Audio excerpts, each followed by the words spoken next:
welcome back to my channel. So today's video is one that is just very near and dear to my heart. Today's video, I'm going to bring in the kids and they are going to share with you guys some of their very favorite children's books. We are partnering up with Kellogg for this video. They have sponsored today's video and they have also sponsored the Dollar General Literacy Foundation. Literacy and reading is something that is incredibly important to us in our house and for our kids. This is something that personally I'm very passionate about because something I've never really shared with you guys before. I actually really struggled to learn to read as a child. I was what some might consider a late reader, and I required extra services and extra help in order to learn to read when I was a kid. It was a struggle for me. I had dyslexia, and in having dyslexia, it made things like learning to read really hard.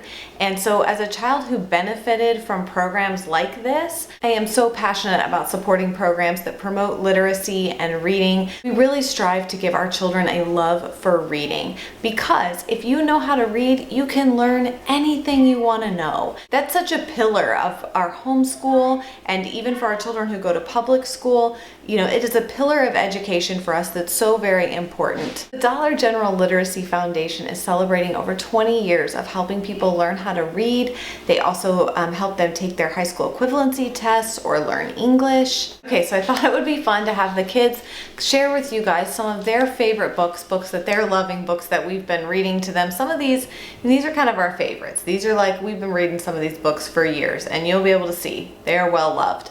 Unfortunately, don't be sad. Miss Rosie is not going to be able to join us for this video. She is very sick today, sadly. So she's going to be resting, but the boys, Noah and Jonah, are going to join me and we're going to share with you guys some of our favorite children's books. This is going to be very interesting because they are more interested in looking at themselves. But that's okay. You're going to listen, right? And we're going to share some books, right? Yep. What's this book called? Do you know? Do you remember?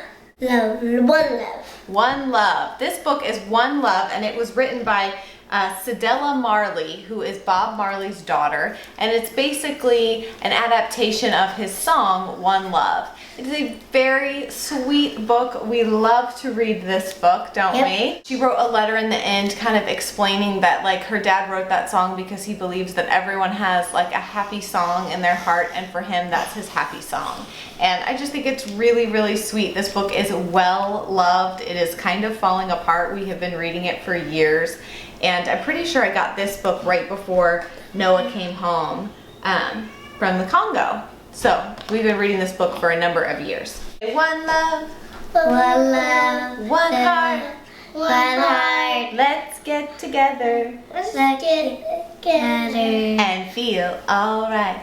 Feel alright. Next book is really fun. We just got this book when Noah went back to school, or started school this year. This book is called It's Back to School We Go, First Day Stories from Around the World.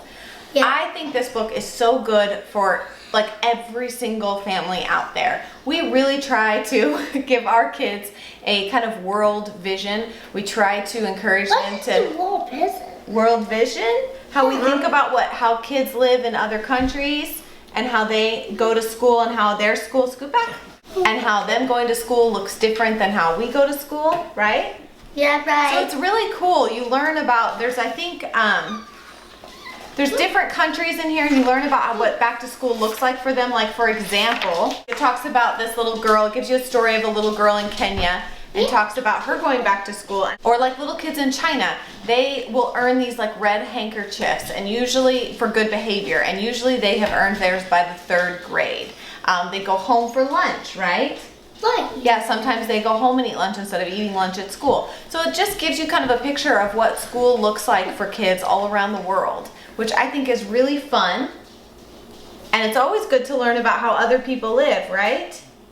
It's really fun, right? Because not everybody lives like us, right? Not everybody does things like we do, huh? Right. Share this one. You love this book, right? Yeah, you do?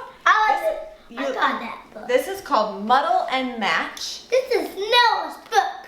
And you basically have 3 different things that you can move to change the story. Yeah, a pirate. So you can kind of make your own funny stories and create characters you flip through by splitting the pages and mixing things up. Sometimes I make it the cover. Yeah. Oh, sometimes you like to make it like the cover, Yep. which is like he kind of has like the knight at the top, the cowboy in the middle, and then what's this at the bottom? The pirate. The pirate. Face. The pirate at the bottom. So it's just fun. You mix and match the character to tell a silly story. So Pete the plucky pirate soars into the stormy skies to save the world from suspicious spaceships. Are you kidding me right now? Okay, these next two books I'm going to try to tell you about without crying. I can hardly. This book we got right before Rosie came home from China, and it is called I Love You Like Crazy Cakes. And it was written by an adoptive mother who adopted a little girl from China. And it just tells of her story of the little girl who lived in the big room, slept in a crib in a big room, and the mama who was at home crying, wishing that she could have a baby. And then how she flew to China and met her and all of that. And it's just the most precious book. I love reading this to all of the kids. Yeah. We try to read like adoption related books to them as much as possible. So we don't, you know, obviously this is obviously this is about China adoption, but it's good for all the kids, right? Yeah. I'm just gonna read you the last page what it says. I held you tightly, kissed you softly, and cried. The tears were for your Chinese mother who would not keep you. I wanted her to know that we would always remember her, and I hoped somehow she knew you were safe and happy in the world. It's just a very, very sweet book. I love this book. Then the last book, again, we got this one before Rosie came home. This one is called We'll Paint the Octopus Red. And this book is a story of a little girl who's 6 years old, and her parents tell her she's gonna have a new baby brother. And then she thinks of all of these things she's gonna do with her baby brother. And then her dad tells her one day through tears that they found out that the baby was going to have Down syndrome. And so the little girl starts saying, well, can I do this with the baby and that with the baby? And what about I wanted to go on a safari and I wanted to paint an octopus and all of these things. And after talking through each thing with her dad, at the end of the story she says, by the time we were done talking, we couldn't find one of those million things that Isaac wouldn't be able to do with me. If Isaac has this Down thing, then what can't he do? My dad hugged me and he said that as long as we were patient with Isaac and he helped him when he needed it, there probably wasn't anything he couldn't do. So I adore this book. I bought this book and read it to all of the kids before Rosie came home so that we could talk a little bit more about Down syndrome and what it means to have Down syndrome and what that would mean for Rosie, right? The things that Rosie could do, right? Because Rosie's just like you, isn't she? Yep, and Mom. And I used to eat paper. No. You were a baby, you like to chew on paper. No. But you don't eat paper anymore, do you? Because eating paper is not good. Don't forget, y'all can also pick up your box of Kellogg's cereal. At Dollar General. Okay, so I hope you guys enjoyed hearing what some of our favorite children's books are. So Kellogg has sponsored the hashtag DGM My Story sweepstakes. You can go and enter there and share your literacy story along with the hashtag DGM My Story entry. So all of the information about that sweepstakes will be down below in the description box for you guys to check out. I hope that you have enjoyed this video. All right, you guys, thank you again so much for watching. Be sure to subscribe to our channel if you're not already. Give this video a thumbs up if you like seeing the kids' book choices, right? Yeah. Right, say give us a thumbs up. Thumbs up. So leave us a comment below in the description box and tell us what your favorite children's books are. We would love to check them out. Thank you guys so much for watching. Later, tweets. See you later. Bye.